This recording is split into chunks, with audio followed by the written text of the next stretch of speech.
अल्हम्दुलिल्लाह अला कुल्लि हाल। क़ाल नबिय्यु सल्लल्लाहु अलैहि वसल्लम अला इन्न फिल जसदि लमुद्ग़तन इदा सलहत सलहल जसदु कुल्लु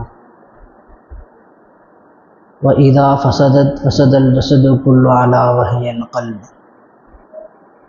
औ कमा क़ाल अलैहि ஸலாத்து வஸ்ஸலாம்।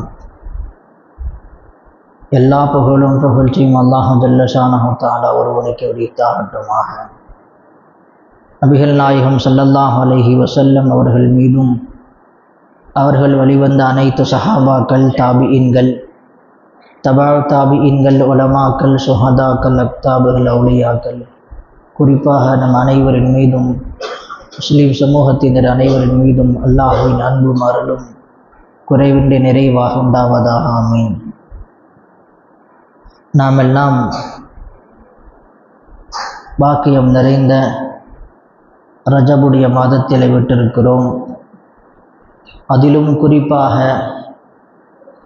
நபிகள் நாயகம் ஸல்லல்லாஹு அலைஹி வஸல்லம் அவர்களுக்கு கொடுக்கப்பட்ட மிஅராஜ் என்று சொல்லப்படுகிற விண்ணுலக பயணம் இந்த இரவில் தான் ஏற்பட்டது। எந்த நபிமார்களுக்கும் வழங்காத ஒரு முஅஜிஸாவை அல்லாஹு தஆலா நபி ஸல்லல்லாஹு அலைஹி வஸல்லம் அவர்களுக்கு கொடுத்தான்। ஏன் இந்த மிஅராஜை கொடுத்தான்? நபிகள் நாயகம் ஸல்லல்லாஹு அலைஹி வஸல்லம் அவர்களுக்கு ஏற்பட்ட கஷ்டம், அவர்களுக்கு ஏற்பட்ட துக்கத்தை, கவலையை நீக்குவதற்கு அல்லாஹ் செய்த மிகப்பெரிய ஏற்பாடு, அந்த கவலையை நீக்குவதற்காக, துக்கத்தை கஷ்டத்தை நீக்குவதற்காக, சந்தோஷம் கிடைக்க வேண்டும் என்பதற்காக சொர்க்கத்திற்கு அழைத்து சென்று அதை காண்பித்து தன்னுடைய லிகாவை கொடுத்து அல்லாஹ் கிஃப்டாக தொழுகையை கொடுத்து அனுப்பினான்।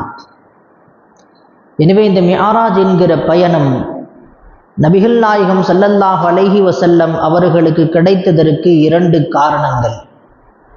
அவர்களின் வாழ்க்கையில் மிக உறுதுணையாக இருந்த, பக்கபலமாக இருந்த இரண்டு நபர்கள் வஃபாத்தாகிவிட்டார்கள்। அபூ தாலிப் அவர்களுடைய மரணம், அன்னை ஹதீஜா ரலியல்லாஹு அன்ஹா அவர்களுடைய மரணம், இந்த இரண்டு நபர்களினுடைய வஃபாத்திற்கு பிறகு நபி ஸல்லல்லாஹு அலைஹி வஸல்லம் அவர்களுக்கு தொந்தரவு கொடுக்குவதற்கு காஃபிர்களுக்கு ஒரு தைரியம் வந்துவிட்டது। இது நபி ஸல்லல்லாஹு அலைஹி வஸல்லம் அவர்களை எந்த விதத்திலேயும் அவர்களுக்கு சிரமம் கொடுக்கலாம்। ஏனென்று சொன்னால் நபி ஸல்லல்லாஹு அலைஹி வஸல்லம் அவர்களுக்கு சிரமம் கொடுப்பதற்கு, தொந்தரவு கொடுப்பதற்கு தடையாக இருந்தவர்கள் இந்த இரண்டு பேர்। அபூ தாலிப் அவர்களும் ஒரு புறம், அன்னை ஹதீஜா ரலியல்லாஹு அன்ஹா அவர்கள் இன்னொரு புறம்। இவர்கள் அதிகாரமுள்ளவர்கள், இவர்கள் செல்வ சீமாட்டியானவர்கள்। இந்த இரண்டு நபர்கள் இருப்பதின் காரணமாக பகிரங்கமாக, வெளிப்படையாக நபி ஸல்லல்லாஹு அலைஹி வஸல்லம் அவர்களுக்கு எந்த ஒரு தொந்தரவையும் நேரடியாக தர முடியாமல் ஒரு சூழ்நிலையில் மக்காவினுடைய காஃபிர்கள் இருந்தாங்க। அபூ தாலிப் அவங்கள்ட்ட பேச்சுவார்த்தை நடத்துகிறாங்க। உங்களுடைய சிச்சா மகன் முஹம்மது அவர்கள் ஏகத்துவ கொள்கையை, ஓரிரை கொள்கையை போதிக்கிறார்கள், எங்களுடைய கடவுள்களை வணங்க வேண்டாம் என்று சொல்கிறார்கள்। எனவே இது போன்ற கொள்கை பிரச்சாரத்தை நிறுத்த வேண்டும், உங்கள் மகன்கிட்ட, சிச்சா மகன்கிட்ட சொல்லி வைங்க, இதெல்லாம் செய்யக்கூடாது என்பதாக முதல் தடவை பேச்சுவார்த்தை மக்காவினுடைய காஃபிர்கள் எல்லாம் அபூ தாலிபை சந்தித்து இது சொல்லிட்டு போகிறாங்க। ஹஸரத் அபூ தாலிப் அவங்க எதையும் கண்டுக்கலை, எதையும் சொல்லலை। இன்னும் சில காலங்கள் பிறகு கொஞ்சம் கூடுதலாக, கொஞ்சம் எச்சரிக்கையாக, கொஞ்சம் மிரட்டும் விதத்தில் அவர்களுடைய பாணி மாறுகிறது। நீங்கள் தடுத்து நிறுத்தாவிட்டால் பிரச்சனை வேற மாதிரி போகும், எங்களுக்கும் உங்களுக்கும் சண்டை தொடர்ந்து கொண்டே இருக்கும்। கொஞ்சம் கண்டிக்கும் விதமாக, மிரட்டும் விதமாக நபி ஸல்லல்லாஹு அலைஹி வஸல்லம் அவர்கள் இந்த தீனுல் இஸ்லாத்தை எத்தி வைக்கக்கூடாது, அதை நீங்கள் தடுத்து நிறுத்த வேண்டும், இல்லை என்று சொன்னால் பிரச்சனை வேற மாதிரி போகும் என்பதாக காஃபிர்கள்லாம் வந்து சொல்றாங்க. அபூ தாலிப் அவங்களுக்கு கொஞ்சம் பயம், ஏதாச்சும் செஞ்சிருவாங்களோ, நபி ஸல்லல்லாஹு அலைஹி வஸல்லம் அவர்களுக்கு ஏதாவது ஆபத்து ஏற்பட்டு விடுமோ அப்படின்னு மனசுல நினைச்சு நபி ஸல்லல்லாஹு அலைஹி வஸல்லம் அவங்களை கூப்பிட்டு சொல்றாங்க, இந்த மாதிரி வந்து மக்காவினுடைய காஃபிர்கள்லாம் சொல்றாங்க, அதனால கொஞ்ச நாளைக்கு கொஞ்சம் அமைதியாக இருந்தால், கொஞ்சம் இதை தவிர்த்து கொண்டிருந்தால் நன்றாக இருக்குமே அப்படின்னு சொல்லி சொன்னப்ப நபி ஸல்லல்லாஹு அலைஹி வஸல்லம் சொன்ன வார்த்தை, ஒரு கையில் சூரியனையும் இன்னொரு கையில் சந்திரனையும் வைத்து இந்த தீனுல் இஸ்லாத்தை எத்தி வைப்பதை விட்டுவிடுங்கள் என்று சொன்னால் கூட நான் விட்டுவிட மாட்டேன். நான் எந்த நிலைக்கும் நான் தயாராக இருக்கிறேன். இந்த தீனுல் இஸ்லாத்தை எத்தி வைப்பதை விட்டுவிட மாட்டேன். இது அல்லாஹ் எனக்கு கொடுத்திருக்கிற கடமை என்பதாக சொல்லிவிட்டு அங்கிருந்து செல்கிறார்கள். கவலையாக செல்கிறார்கள். இதை பார்த்துட்டு அபூ தாலிப் அவங்களால் தாங்க முடியல. திருப்பியும் என்ன செய்கிறாங்க, சமாதானப்படுத்துகிறாங்க. நீங்கள் தீனுல் இஸ்லாத்தை எத்தி வைங்க, எந்த காஃபிர்களும் யாராலும் உங்களுக்கு தொந்தரவு வராது, நான் இருக்கும் வரைக்கும் நான் உங்களை பாதுகாத்துக் கொள்வேன் அப்படின்னு சொல்லி சமாதானப்படுத்துகிறாங்க. நபி ஸல்லல்லாஹு அலைஹி வஸல்லம் தீனுல் இஸ்லாத்தை எத்தி வைத்து கொண்டே இருக்கிறாங்க. அவர்களுடைய மரணம் அதற்கு பிறகு காஃபிர்களுக்கு கொஞ்சம் தைரியம் வந்துருச்சு. நேரடியாக மண்ணை கொண்டு வந்து மேலே போடுறாங்க, நபியை திட்டுகிறார்கள், சபிக்கிறார்கள். இதுவெல்லாம் வெளிப்படையாக பகிரங்கமாக நடக்க ஆரம்பிக்குது. ஸல்லல்லாஹு அலைஹி வஸல்லம் அவருடைய தலையில் மண் இருக்கிறது. வீட்டுக்கு வர்றாங்க. ஃபாத்திமா ரலியல்லாஹு அன்ஹா சின்ன பிள்ளை, அழுதுகிட்டே மண்ணை தட்டி விடுறாங்க. இப்படியெல்லாம் இதுவரைக்கும் யாரும் தொந்தரவு கொடுத்தது கிடையாது, சிரமங்களை கொடுத்தது கிடையாது. என்னுடைய தந்தைக்கு நபி ஸல்லல்லாஹு அலைஹி வஸல்லம் அவர்களுக்கு இப்படியெல்லாம் தொந்தரவு கொடுக்க ஆரம்பித்து விட்டார்களே, அபூ தாலிப் இருந்தால் இப்படியெல்லாம் நடந்திருக்காதே என்கிற விதத்தில் அந்த ஃபாத்திமா ரலியல்லாஹு அன்ஹா சொல்றாங்க. அதற்கடுத்தபடியாக அன்னை ஹதீஜா ரலியல்லாஹு அன்ஹா அவருடைய மரணம். இந்த இரண்டு நபர்களினுடைய மரணம் அவர்களால் இந்த காஃபிர்களுக்கு இன்னும் கொஞ்சம் கூடுதல் தைரியம் வந்துவிட்டது. நபி ஸல்லல்லாஹு அலைஹி வஸல்லம் அவர்களுக்கு தொந்தரவு கொடுப்பதற்கு டைரக்டாக நேரடியாக தொந்தரவு கொடுப்பதற்கு அவங்களுக்கு தைரியம் வந்துருச்சு. கவலையில் இருக்கிறாங்க. 2 பேர் பக்கபலமாக ஆறுதலாக இருந்தவர்கள், 2 பேரினுடைய வஃபாத் ஸல்லல்லாஹு அலைஹி வஸல்லம் அவர்களுக்கு சந்தோஷம் கொடுப்பதற்காக வேண்டி, அந்த கவலையை நீக்குவதற்காக வேண்டி, ஆறுதலுக்காக வேண்டி நபி ஸல்லல்லாஹு அலைஹி வஸல்லம் அவர்களை ஜிப்ரீல் அலைஹிஸ்ஸலாம் அனுப்பி கூட்டிட்டு வாங்க, வானத்துக்கு கூப்பிட்டு வாங்க, அழைத்து கொண்டு வாருங்கள். இங்கே நாம் கவனிக்கணும், எந்த ஒரு சோதனை ஏற்பட்டாலும் அதற்கு பிறகு மகிழ்ச்சி இருக்கிறது என்பது இந்த மிஅராஜுடைய நிகழ்வு நமக்கு சொல்லித் தருகிறது. நாம் இந்த மிஅராஜிலிருந்து பெற வேண்டிய பாடம், படிப்பினை இதுதான். எந்த ஒரு கஷ்டமாக இருந்தாலும் அதற்கு பிறகு அல்லாஹ் மகிழ்ச்சியை, சந்தோஷத்தை வைத்திருக்கிறான்.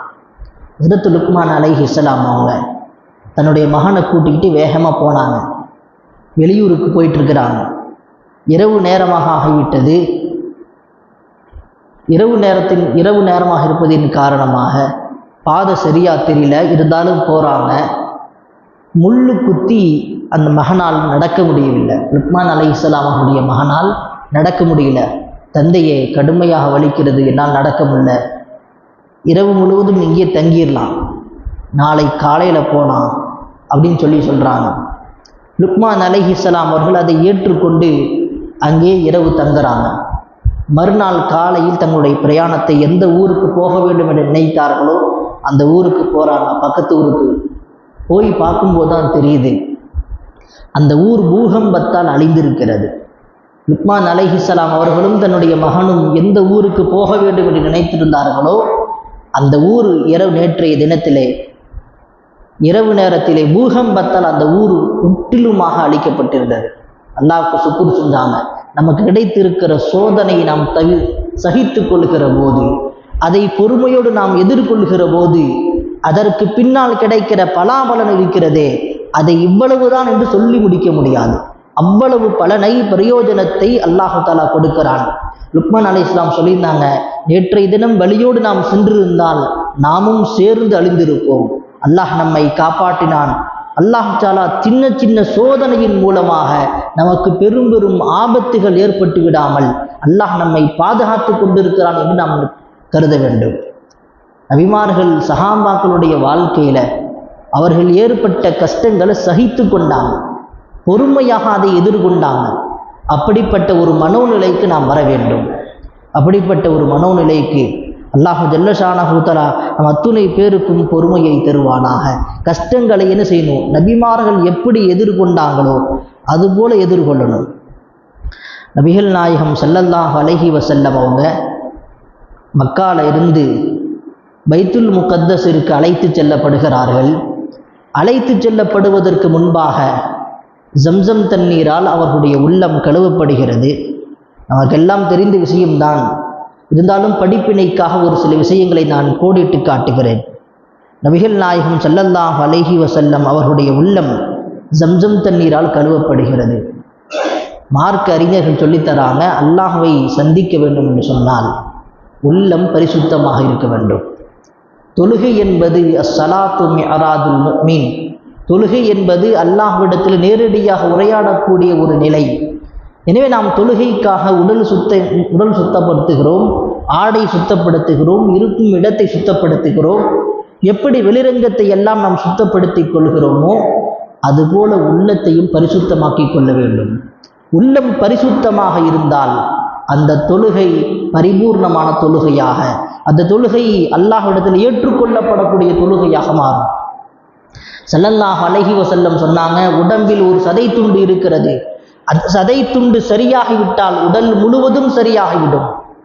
அந்த சதை துண்டு கெட்டுவிட்டால் உடல் முழுவதும் கெட்டுவிடும். அதுதான் உள்ளம் என்பதாக நபி ஸல்லல்லாஹு அலைஹி வஸல்லம் சொன்னாங்க. எனவே அந்த அடிப்படையில் நம்முடைய உள்ளத்தை நாம் சீராக ஆக்கி கொண்டால், அதை பரிசுத்தமாக வைத்து கொண்டால் நாம் தொழுகிறோம், அல்லாஹ்விற்காக தொழுகிறோம். அடுத்தவர் பார்ப்பதற்காக வேண்டி நாம் தொழுதால் அந்த தொழுகையில் இணை வைத்து விட்டார் என்பதாக நபி ஸல்லல்லாஹு அலைஹி வஸல்லம் சொன்னாங்க. ஒருவர் நோன்பு வைக்கிறார், அடுத்தவர் என்னை பாராட்ட வேண்டும், அடுத்தவர் என்னை புகழ வேண்டும் என்பதற்காக ஒருவர் நோன்பு வைத்தால் அவர் சிறுக்கு வைத்து விட்டார் என்பதாக ஸல்லல்லாஹு அலைஹி வஸல்லம் சொல்றாங்க. எந்த ஒரு அமலாக இருந்தாலும் அதிலே இஹ்லாஸ், உள்ள பரிசுத்தம் இருக்க வேண்டும். உள்ளம் பரிசுத்தம் இல்லை என்று சொன்னால் அந்த அமல் மக்பூலியத் ஆகாது, அந்த அமல் கபூலாகாது, அல்லாஹ் அதை ஏற்றுக்கொள்ள மாட்டான். அல்லாஹை தரிசிப்பதற்காக வேண்டி அழைத்து செல்கிற போது உள்ளத்தை ஜம்சம் நீரால் கழுவப்பட்டது போல நாம் தொழுகைக்காக வேண்டி உழு செய்கிற போது நம்முடைய உள்ளத்தை நாம் பரிசுத்தமாக்கி கொள்ள வேண்டும். நாம் அல்லாஹ்விற்காக தொழுகிறேன், அல்லாஹ் தான் என்னை தொழ வைக்கிறான் என்கிற மனோநிலைக்கு நாம் வந்துவிட வேண்டும். அந்த மனோநிலை வந்துவிட்டால் நம்முடைய தொழுகை மக்பூலாகுவதற்கு அது ஒரு காரணமாக ஆகிவிடும்.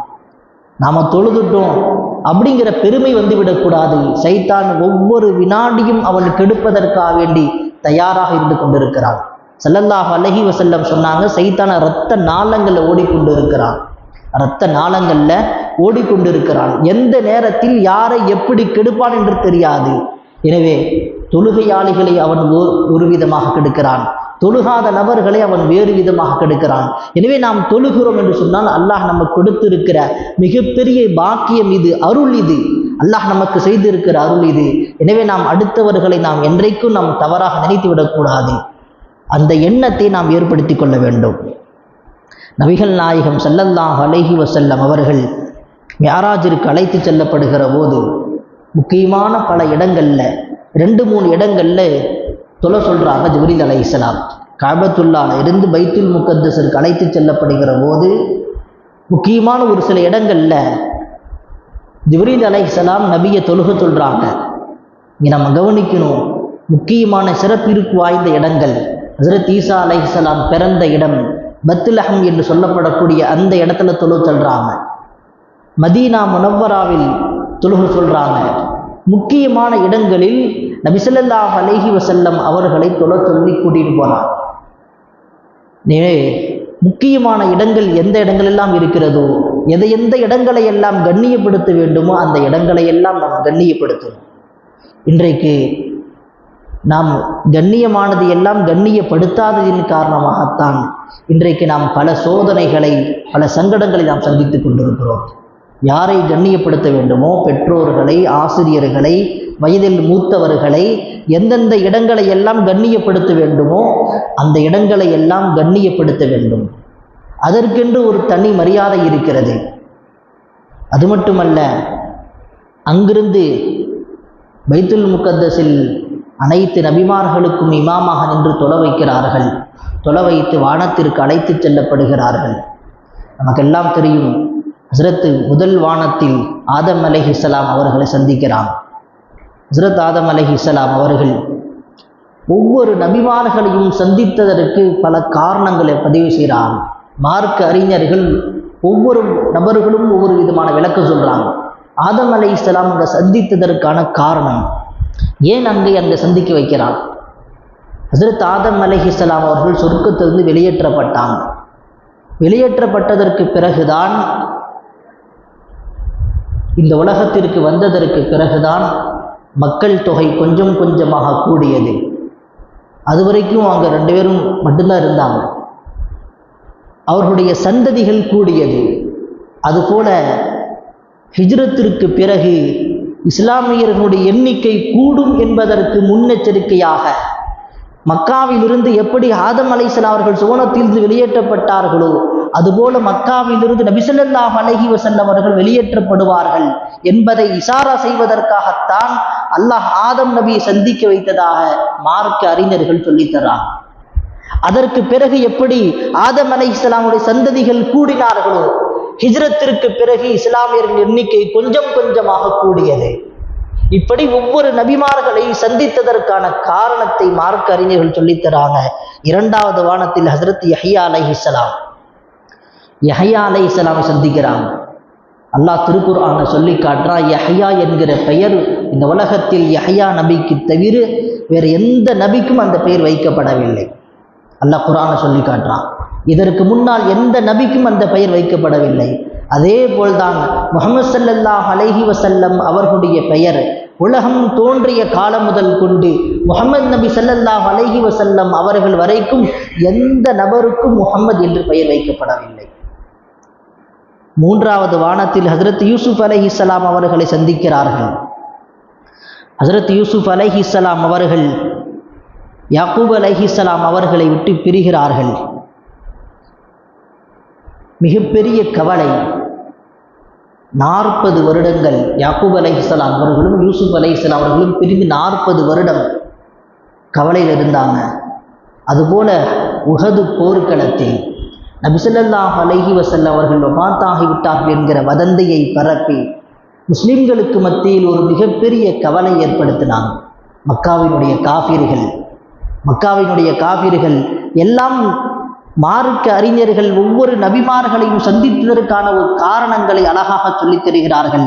4வது வானத்திலே ஹஜ்ரத் இத்ரீஸ் அலைஹிஸ்ஸலாம் அவர்களை பார்க்கிறார்கள். இத்ரீஸ் அலைஹிஸ்ஸலாம் அவர்கள் தான் முதல்ல பேனாவை கொண்டு எழுத்தை துவக்கியவர்கள். நபி ஸல்லல்லாஹு அலைஹி வஸல்லம் அவர்களினுடைய சொல்லையும் செயலையும் சஹாபாக்கள் பதிவு செய்து அவர்கள் சொன்னதை, அவர்கள் செய்ததை, அனுமதித்ததை எல்லாம் பதிவு செய்யப்பட்டு இன்றைக்கு ஹதீஸ்களின் தொகுப்பாக இருக்கிறது. இதுவெல்லாம் முன்னறிவிப்பாக காட்டப்படுவதற்காக வேண்டித்தான் ஹஜ்ரத் இத்ரீஸ் அலைஹிஸ்ஸலாம் அவர்களை 4வது வானத்தில் சந்தித்ததாக நமக்கு மார்க்க அறிஞர் சொல்லித்தரார். இப்படி நீண்ட நெடிய வரலாறு. 5வது வானத்தில் ஹஜ்ரத் ஹாரூன் அலைஹிஸ்ஸலாம் சந்திக்கிறாங்க. அதற்கும் சில காரணங்களை பதிவு செய்கிறார்கள். 6வது வானத்தில் ஹஜ்ரத் மூசா அலைஹிஸ்ஸலாம் அவர்கள் சந்திக்கிறார்கள். 7வது வானத்தில் ஹஜ்ரத் இப்ராஹிம் அலைஹிஸ்ஸலாம் அவர்களை சந்திக்கிறார்கள். மூசா அலைஹிஸ்ஸலாம் அவர்கள் நமக்கு உதவி செய்யாட்டி நம்ம பெரிய கஷ்டத்தில் ஆகியிருக்கும். தொழுகையை வாங்கிட்டு வந்தாங்க, திருப்பி போய் குறைச்சிட்டு வாங்க. 50 வக்து தொழுகையில முடியாது, போய் குறைச்சிட்டு வாங்க. மூசா அலைஹிஸ்ஸலாம் நமக்காக வேண்டி சிபாரிசு பண்ணாங்க. திருப்பி போய் கேளுங்க. அல்லாஹ்விடத்தில் எத்தனை தடவை கேட்டாலும் தருவான் என்பதற்கு இதுதான் சான்று. அல்லாஹ்விடத்தில் எப்படி கேட்க வேண்டும் என்பதற்கு இதுதான் சான்று. அல்லாஹ் நமக்கு கிடைக்கும் வரைக்கும் அல்லாஹ்விடத்தில் கேட்க வேண்டும். எந்த தேவையாக இருந்தாலும் அல்லாஹ்விடத்தில் மட்டும் தான் கேட்க வேண்டும் என்பதற்கு இதுதான் சான்று. ஹஜ்ரத் மூசா அலைஹிஸ்ஸலாம் சொன்னாங்க, திருப்பி போய் கேட்டு வாங்க. 50 நேர தொழுகை 5 வக்தாக குறைக்கப்பட்டது. நபி ஸல்லல்லாஹு அலைஹி வஸல்லம் அவர்கள் ஒரு நபியினுடைய சொல்லை ஏற்று நடக்கிறார்கள் என்று சொன்னால் பெரியவர்களின் சொல்லை, மூத்தவர்களின் சொல்லை ஏற்க வேண்டும் என்பதற்கு இதுதான் சான்று. மார்க்க அறிஞர்கள் சொல்லித் தருகிறார்கள். பெரியோர்கள் யாராவது எதை சொல்லித் தருகிறார்களோ நல்லதை சொல்லுகிற போது எடுத்து நடக்க வேண்டும் என்பதற்கு இதுதான் ஆதாரம். நபி ஸல்லல்லாஹு அலைஹி வஸல்லம் அவர்கள் ஈருலக சக்கரவர்த்தியாக இருந்தாலும் கூட, அனைத்து நபிமார்களுக்கும் தலைவராக இருந்தாலும் கூட, மூசா அலைஹிஸ்ஸலாம் அவர்களை சொல்லுக்கு இணங்க போய் தொழுகை குறைத்தார்களே, பெரியோர்களின் சொல்லை கேட்க வேண்டும் என்பதாக இந்த இடத்திலே மார்க்க அறிஞர்கள் பதிவு செய்கிறார்கள். இன்னைக்கு நாம என்ன நினைச்சிட்டோம், கொஞ்சம் ஏதாவது தெரிந்து விட்டால், படித்து விட்டால் பெரியவங்க சொல்லை மதிக்கிறது இல்லை, பெரியோர்களின் சொல்லை கேட்பதில்லை. நபி ஸல்லல்லாஹு அலைஹி வஸல்லம் எவ்வளவு பணிவாக இருந்திருக்கிறார்கள். அவர்கள் பணிவின் காரணமாகத்தான் இவ்வளவு உயரத்திற்கு வந்திருக்கிறார்கள். நபி ஸல்லல்லாஹு அலைஹி வஸல்லம் அவர்கள் அவ்வளவு பணிவாக இருந்ததின் காரணமாக அல்லாஹ் ஜல்ல ஷானஹு தஆலா உயர்ந்த அந்தஸ்திற்கு அவர்களை கொண்டு வந்து நிறுத்திவிட்டார். யாருக்கும் கொடுக்காத மிக உன்னதமான அந்தஸ்தை அல்லாஹ் கொடுத்தான். எந்த நபிமார்களுக்கும் கிடைக்கவில்லை மிஅராஜ் என்கிற வாக்கியம். அல்லாஹ்வை நேரடியாக சந்திக்கிறார்கள்.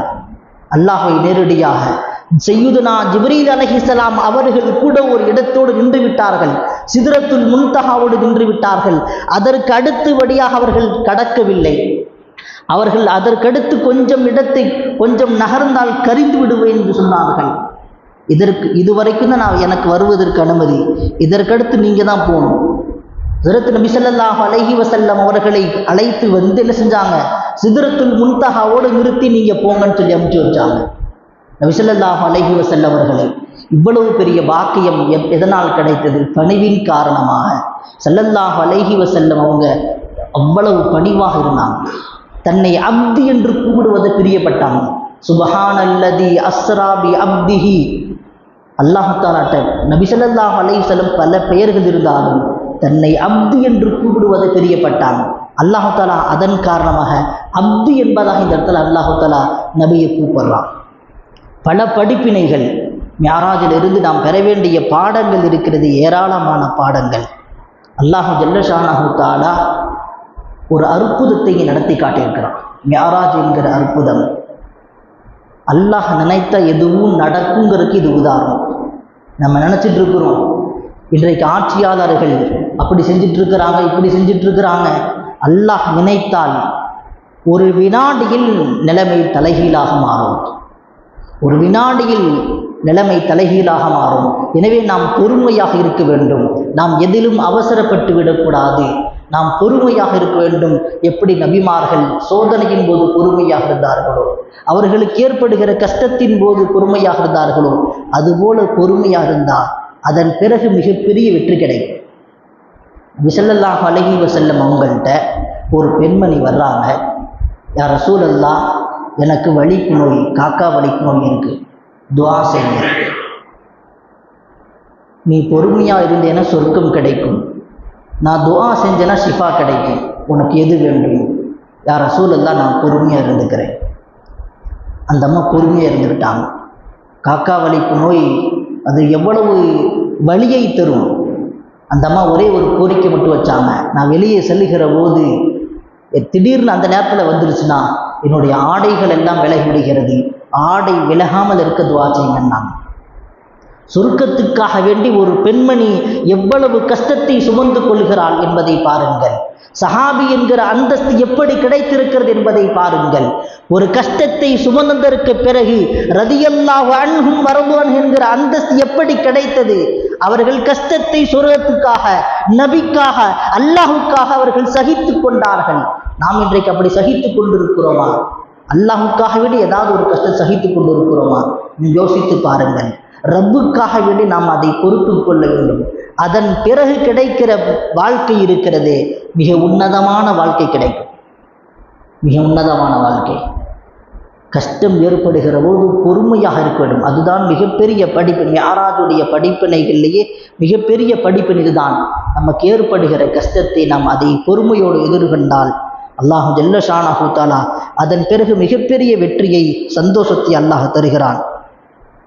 அது மட்டுமல்ல, இந்த மிஅராஜுடைய இதில் ஹஜ்ரத் ஸல்லல்லாஹு அலைஹி வஸல்லம் போயிட்டு வந்ததற்கு பின்னாடி உம்மஹானி ரலியல்லாஹு அன்ஹா அவங்கள்ட்ட சொன்னாங்க, நான் இந்த செய்தியில் சொர்க்கத்தை பார்த்தேன், நரகத்தை பார்த்தேன், அல்லாஹ் அங்கே நடந்த சம்பவத்தை எல்லாம் சொல்லிட்டு நான் இதை போய் சொல்ல போகிறேன்னாங்க.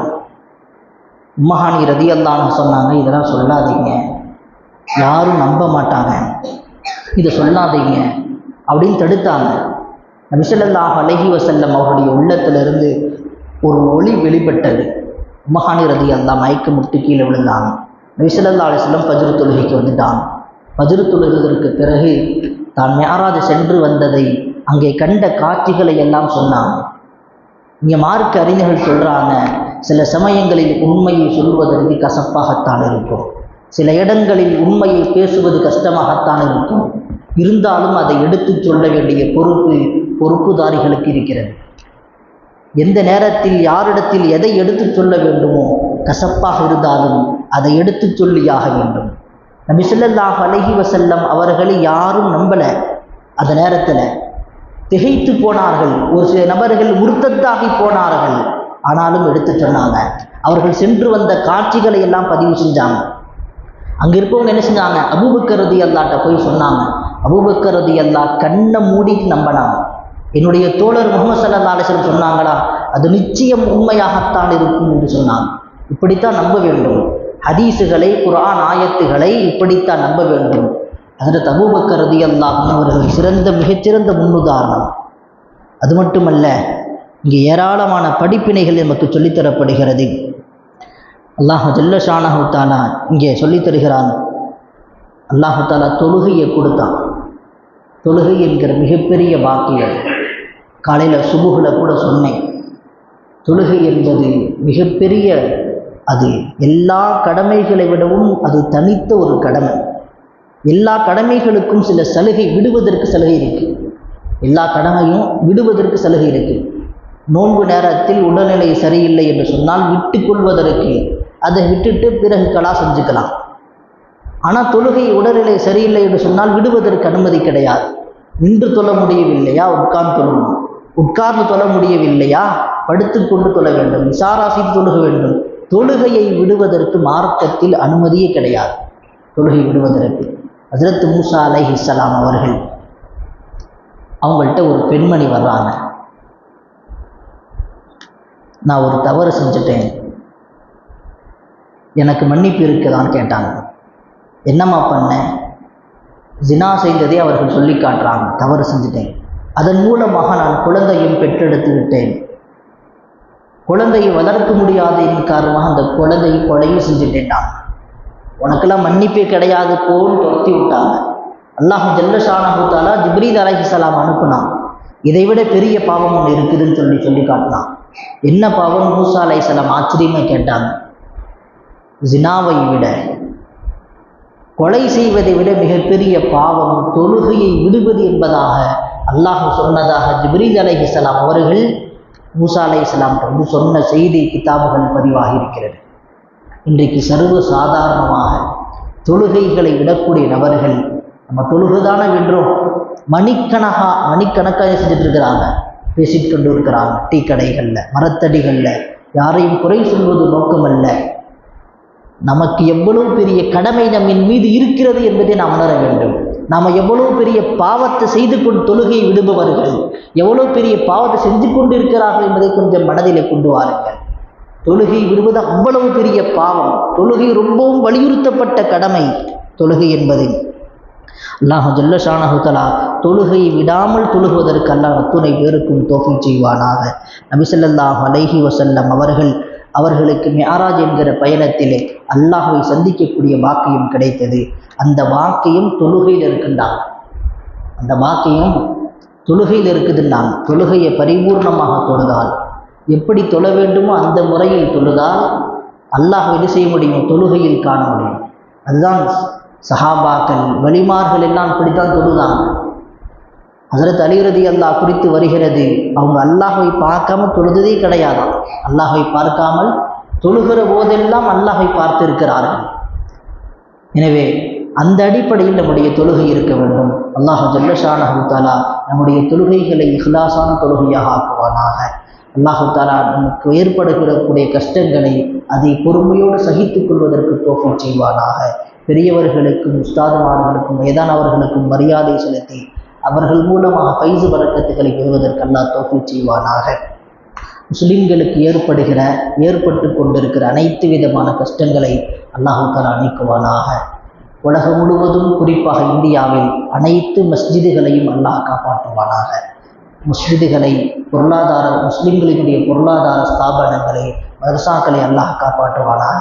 எதிரிகளின் சூழ்ச்சியிலிருந்து அல்லாஹ் நம் அனைவரையும் காப்பாற்றுவானாக. அல்லாஹ் பின்வரக்கூடிய தேர்தலில் அல்லாஹ் நல்ல ஆட்சியாளர்களை அல்லாஹ் கொண்டு வந்து தருவானாக. அல்லாஹு தஆலா நம்முடைய அமல்களை ஏற்றுக்கொள்வானாக. ஆமீன். வாஹிரு தஅவானா அல்ஹம்துலில்லாஹி ரப்பில் ஆலமீன்.